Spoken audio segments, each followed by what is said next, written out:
rector de la Universidad Luterana de El Salvador, don Dagoberto Gutiérrez, a quien yo respetuosamente le digo el maestro Dagoberto Gutiérrez. Muchas gracias. Desde Chalchuapa. Sí. Imposible, ¿verdad?, separarse de las raíces, de los orígenes, No, de donde uno proviene. no, porque ese es el fundamento de cada quien. Sí. Siempre vas a Chalchuapa, Dago. Siempre voy a Santana. Está bien. Chalchuapa y Santana están muy unidos. Sí, unidos totalmente. Sí. También en mi vida, las características del gobierno de Nayib son muy importantes. En primer lugar, no aparece como instrumento de la oligarquía dominante. Y ojalá que nunca llegue a ser instrumento de la oligarquía dominante. Todos los gobiernos que uno ha conocido han funcionado en esa calidad. Los diferentes sectores oligárquicos logran imponer su voluntad y sus intereses a los gobiernos. En este caso no aparece eso. Pero hay un segundo aspecto.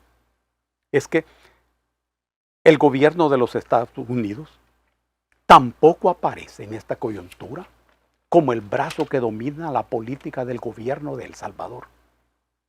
Y eso tiene una trascendencia histórica, porque normalmente los sectores dominantes de mi país, para empezar, tienen la ciudadanía estadounidense, hasta eso tienen.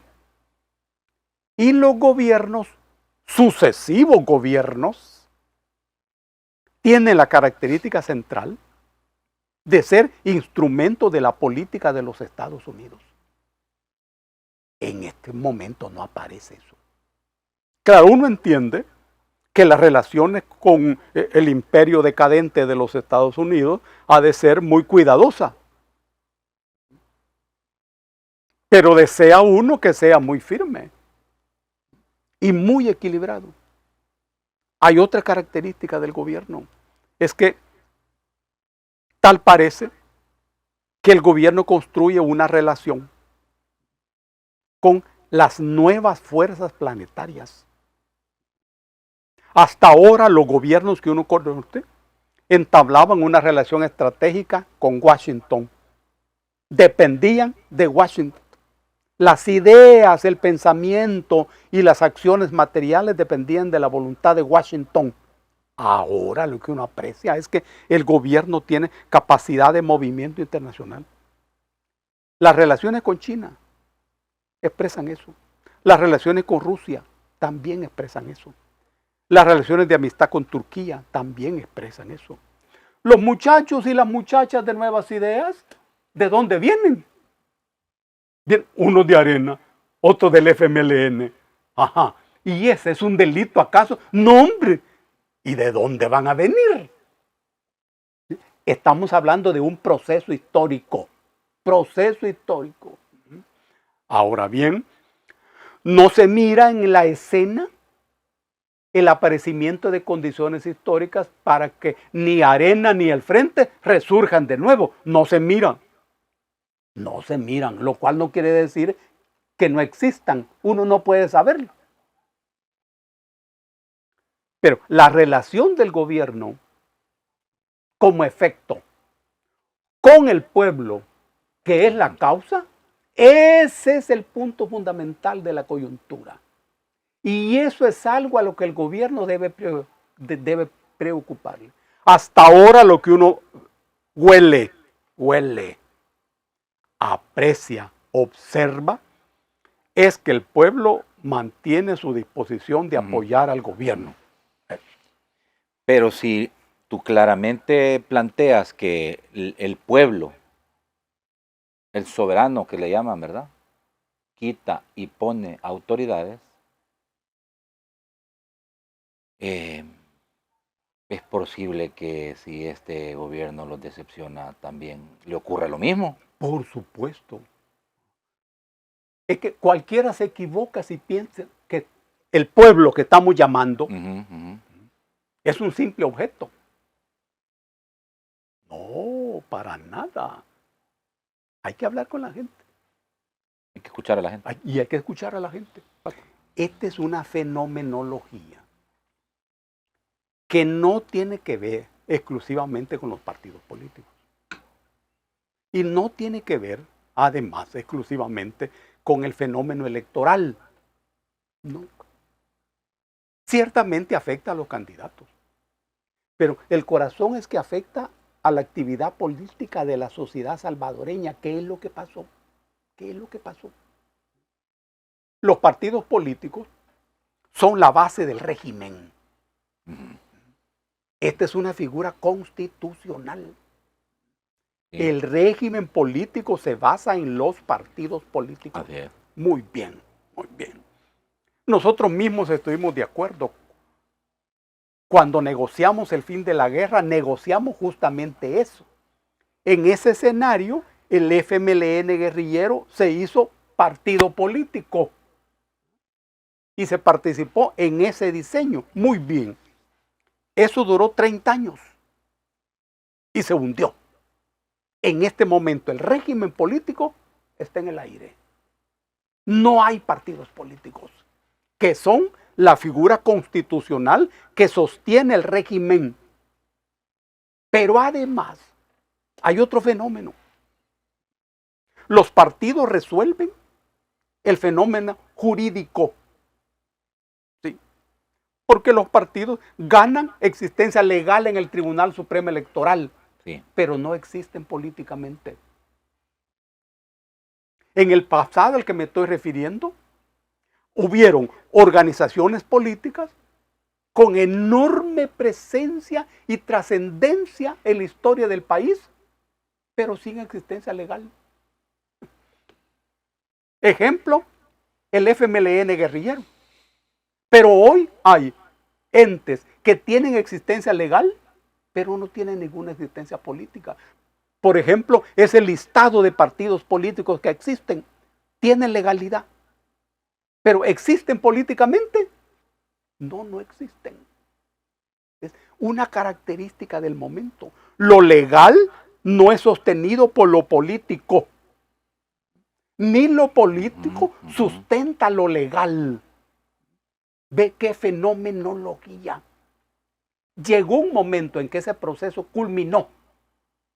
Y la gente, el pueblo, que es el sujeto de estos procesos políticos, el sujeto, frente a los partidos que son el instrumento en un determinado momento. En otros momentos el instrumento de la gente puede ser un ejército guerrillero. Y siempre ese ejército guerrillero es instrumento de la gente, porque depende de la gente. Igual los partidos. Ese instrumento dejó de ser instrumento de la gente. Aparecen nuevas ideas.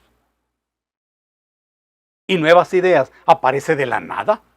Aparece de las nubes.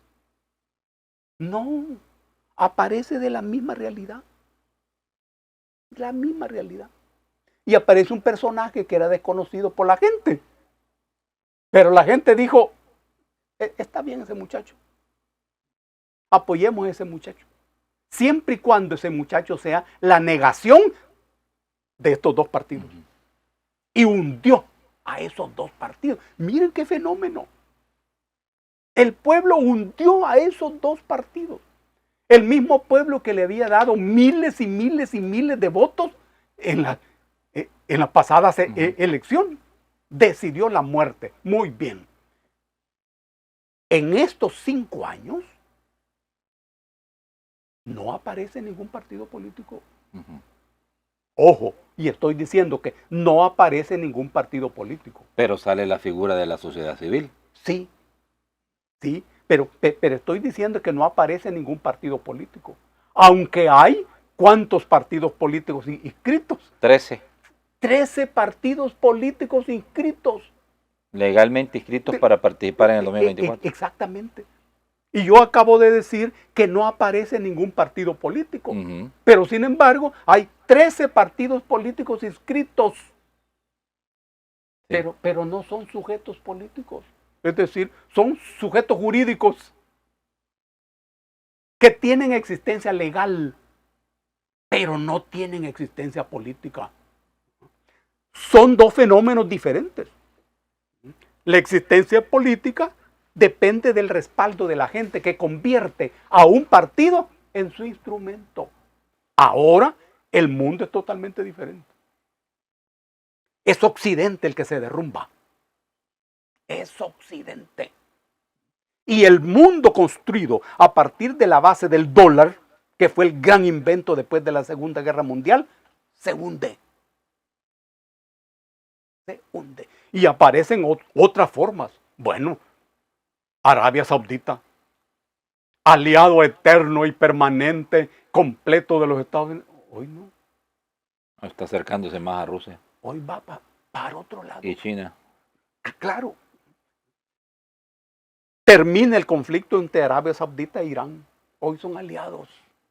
Hoy son aliados. ¿Qué significa esto? Estos dos países son los dueños del Golfo Pérsico. Uno al este y otro al oeste. Los dueños del Golfo Pérsico. Ahora, este gobierno ha de tomar en cuenta ese mundo. ¿Entiende eso el presidente, crees tú? Estoy totalmente seguro. Y ha de tomar en cuenta la realidad interna, qué es lo que está pasando. Y ha de capturar muy bien que este es el momento para consolidar su fuerza. Nuevas Ideas debe ser una fuerza consolidada, superando las debilidades eventuales que pueden existir en la relación con la gente. Dándose cuenta que la gente necesita trabajo, salario justo, salud eficiente,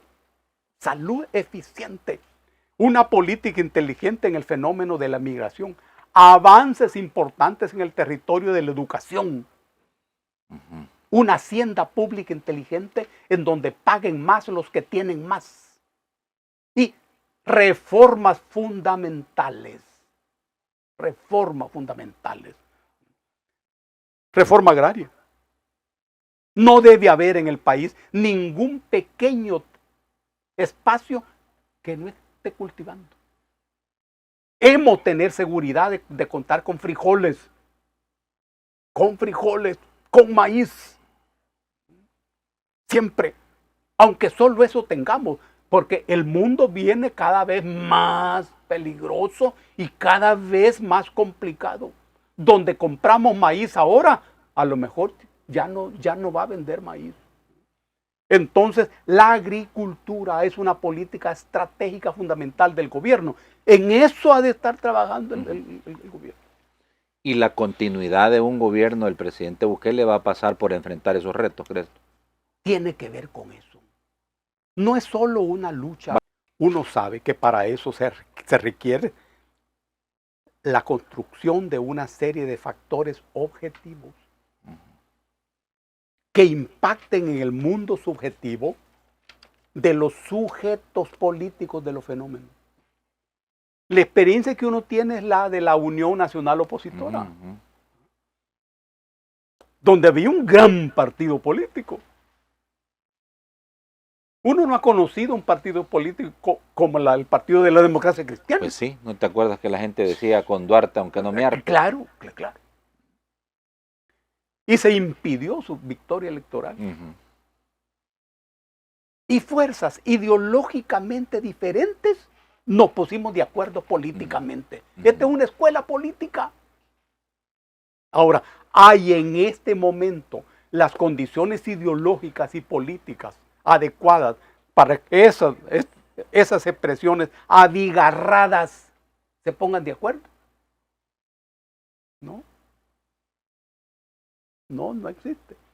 Esa experiencia que me has contado de Luis, Luis Parada, ¿sí? Luis Parada y Celia Medrano. Es dramático, pero expresa fielmente lo que estamos hablando.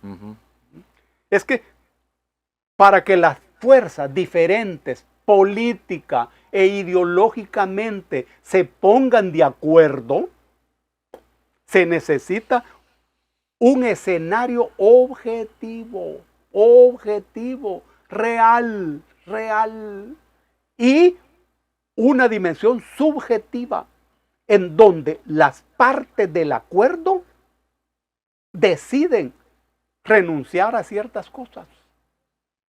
Porque los acuerdos no son acuerdos en cuerpo y alma, no. Yo me pongo de acuerdo con vos en esto y en esto.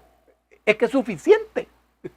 Ahora, esta escuela que parece elemental, que es, sin embargo, la escuela histórica, no tiene aún las condiciones para que se viabilice un tipo de acuerdo multicolor, que son los acuerdos más seguros en la historia.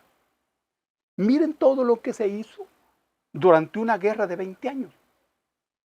Y el FMLN guerrillero era un acuerdo de un solo color. No, no hay nada más diferente que las diferentes organizaciones guerrilleras. Y esas diferencias funcionaban en plena guerra, que trata de fenómenos muy delicados, y en plena guerra funcionaron hasta el final. El FMLN desapareció durante el proceso de negociación. Imagínense ustedes lo que eso significó en el proceso de negociación, donde ya no había acuerdo. Y enfrente estaban los gringos. No supieron eso. Por lo que has podido ver del gobierno del presidente Nayib Bukele, ¿te atreves a poder decir qué puede incluir su discurso de esta noche? Sí. Debería hacerlo. Y yo creo que lo va a hacer. Yo lo voy a escuchar con mucha atención. Sí. Que muchos dicen que va a hablar de dónde venimos, dónde estamos y cuáles van a ser las decisiones futuras para el país. Sabíamos que veníamos de altos niveles de inseguridad, de altos niveles de crimen, violencia, de asesinatos. Se ha resuelto ese problema y bueno, ¿qué plantea ahora? Porque tú has insistido en que este gobierno se ha alejado de la oligarquía o de ser instrumento de la oligarquía. Y muchos consideran que eso es verdad porque en determinado momento el gobierno va a tener que tocar los intereses de la oligarquía, claro, para resolver el problema económico del país. Seguro, sí. Y es que no se puede de otro modo. Si adoptaste una política de defensa de los intereses de la gente, esa misma política no puede ser de defensa de los intereses de los oligarcas. Eso no se puede. No se puede. Por eso pasa por una definición. Por una definición. Y ojalá que hoy en el discurso hayan estas definiciones. Ojalá. Dagoberto, muchas gracias. ¿Cómo no? Gracias por venir en esta fecha que es tan importante para el gobierno en turno. Por supuesto, tiene el presidente que dar este discurso, claro, y la expectativa de la gente respecto a qué es lo que va a decir el mandatario hoy a las 8 de la noche en cadena nacional de radio y televisión. El vicerrector de la Universidad Luterana de El Salvador, esta mañana con nosotros, Dagoberto Gutiérrez. Tus palabras finales, por favor. Cómo no. Un abrazo a todos los salvadoreños que viven en Australia, en Europa, en los Estados Unidos, en México. A todos ellos un abrazo. Y un abrazo a todos los salvadoreños que vivimos en estos 20,000 kilómetros cuadrados, especialmente a los de Chalchuapa y los de Santana. Pórtense bien, cuiden el Tazumal, y los de Santana también cuiden a Santana. Cuiden a Santana. Abrazo a todos.